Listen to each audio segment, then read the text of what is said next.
Welcome, Theme Park Map Monday, episode 23. And this week we're at the Heide Park Hotel Port Royal, the hotel on site at the Heide Park Resort. This is going back to 2011, so about seven years ago. Obviously staying in the Hotel Port Royal, a nice themed hotel. Don't know if anyone knows that this one's owned by Merlin, so you get some nice discounts by having a Merlin annual pass. It's in Hamburg, Germany, not far from Hamburg at all. It's a great place to stay if you can visit Hamburg for the day from there as well. Obviously, we went to what was the world's first roller coaster restaurant, which was in a warehouse in Hamburg. And obviously, even back in 2011, it was a long time before Alton Towers actually got hold of that idea and made their own roller coaster restaurant up at the towers. But anyway, more about the park. All this is in German. I think we actually just robbed this from the room. It's kind of like their booklet about it and showing lots. So I can't really say a lot what it's about because I don't speak German. There's something that says new in 2011. I don't know what was new in 2011. Nice little picture of the kids getting excited at the hotel. Sort of themed around a port, harbour, castle type thing. Back in the day, Port Royal. These are the sort of things that you'd enjoy in the room. And you're obviously staying in there. You get all the benefits, theme rooms.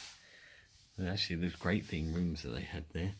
You got all the bunk beds for the kids, very pirate type themed. A nice sort of period bed for the adults, and romantic side of things for the adults as well. So not that you get romantic, because the kids were there.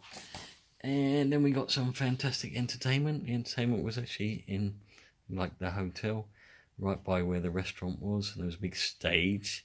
Lots of things going on there all through the season. More sort of place where you can put the kids for a little while, put them in a kids club and were attacked by pirates. That's always good. Somehow they seem to smile. Anyway, and the buffet food, it was a really good buffet they had there, and there's a place where you could actually pour your own beers as well, so that's always a nice touch. Maybe some of the dental hygiene not so good, but apart from that, really good. We've got some prices, and this is a little bit German, I do know. There's a pass for 2 days, $79.50. One park voucher booklet, €132. Okay, not bad prices for back in the day. And then you get your super one, it's $142. They give you 3 days in there. Obviously, I say you still got your Merlin annual pass discount for the international parks. So it's pretty good. There's nice pictures of the rides that you're about to experience. The business rooms, if you wanted to have a business organisation, corporate days out, always fun at theme parks. Better than having it in a stuffy hotel in the middle of London or something. Events, organise events for, yeah. And this is what we had new for 2011. Krake, so like a Kraken theme ride. Drop roller coaster, a massive investment for the park, and a bit more about their Bach de Piraten. It's kind of like the ride at Alton Towers, where you just soak people. Remember us having that sort of massive fight, water fight with, we were about the only English people there at that time. Massive water fight with all the Germans. It was great. We lost, and then a bit of the outside. They've got some nice sort of chalets and things, a bit more relaxed out and about. There's campers. Just a nice all-round resort, really. And that's a good base for doing other things around there. What else we got in here? Which is what else is in the area? Sea Life Hanover, Hamburg Dungeon, Soltürm, Snow Dome, Bispingen. The Ralph Schumacher Kart and Bowl. We did actually go there. It's like go-karting, inside, outside. It's really good stuff. More stuff in Hanover and Soltür, however it's pronounced. And the nice pictures of Hamburg Dungeon and Sea Life. We got some sheets on all the special offers, the prices. Again, you probably need someone who can speak German to decipher all this lot.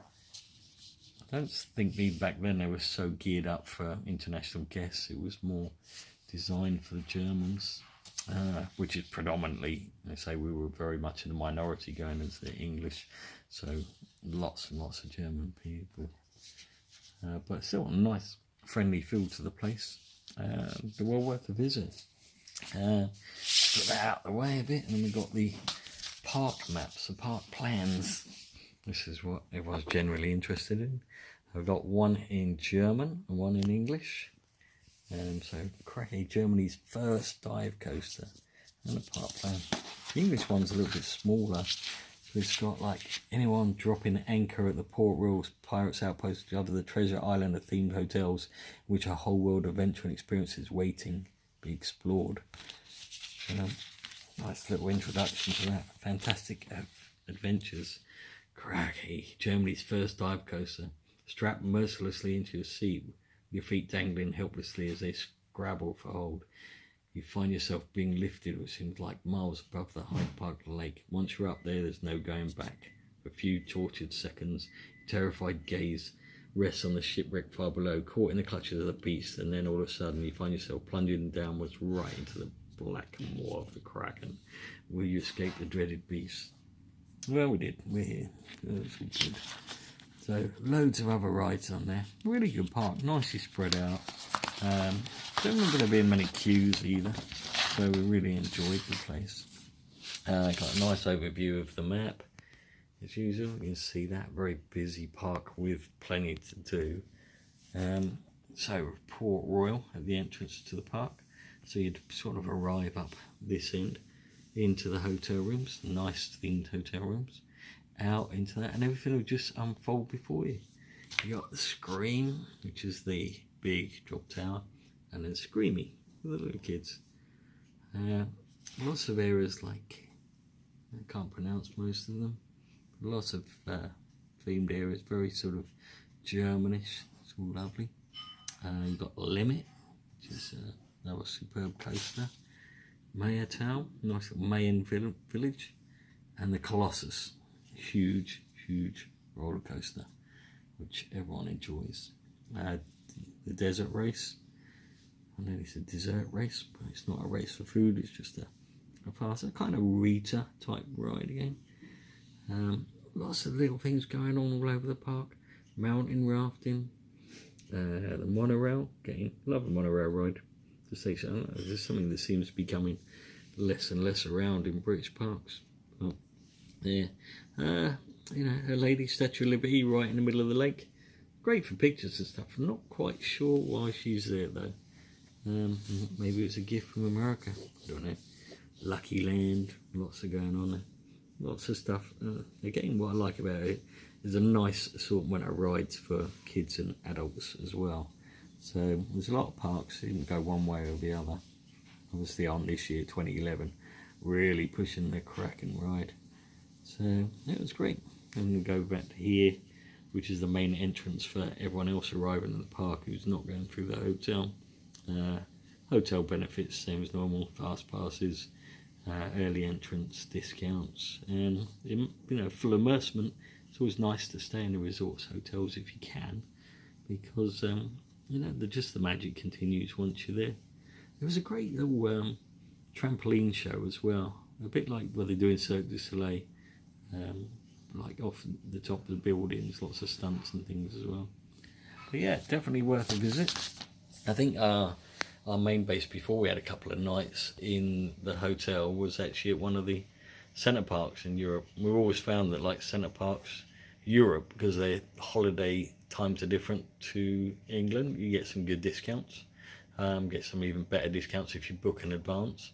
So, you know, see what's around. We stayed in a couple of centre park places in Europe and combined visits to like Phantasialand, Heide Park, and others. So even like on the way back, we've managed to go into Amsterdam, we've managed to go into like Park Asterix, Toverland.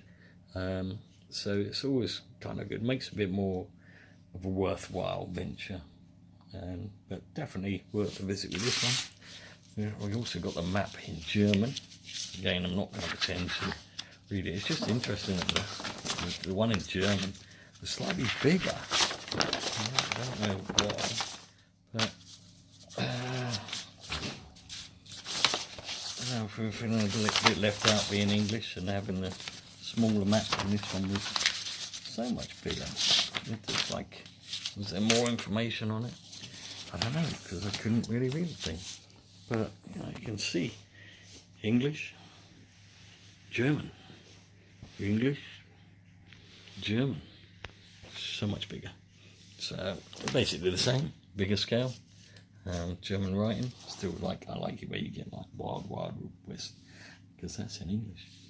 Eingang, I know that means entrance. I can do that sort of transfer. The rest of it can't. Lots more information on the back, but again, all this is in German, so Germans are getting a little bit more information than what we are, so they probably know where to go and what to head for. A lot more than we do. But there we go, we've got the old, everyone will recognise this part. 12 months the annual pass for the things around their area. And they say you can still use your British Merlin annual pass to get some of the discounts and the deals here. I think that's well worth a visit. If you're ever in the area, head out there. I would thoroughly recommend the park. This has been episode 23 of Theme Park Map Monday. Hope you've enjoyed it. Hope you'll tune in again next week. And thanks for joining.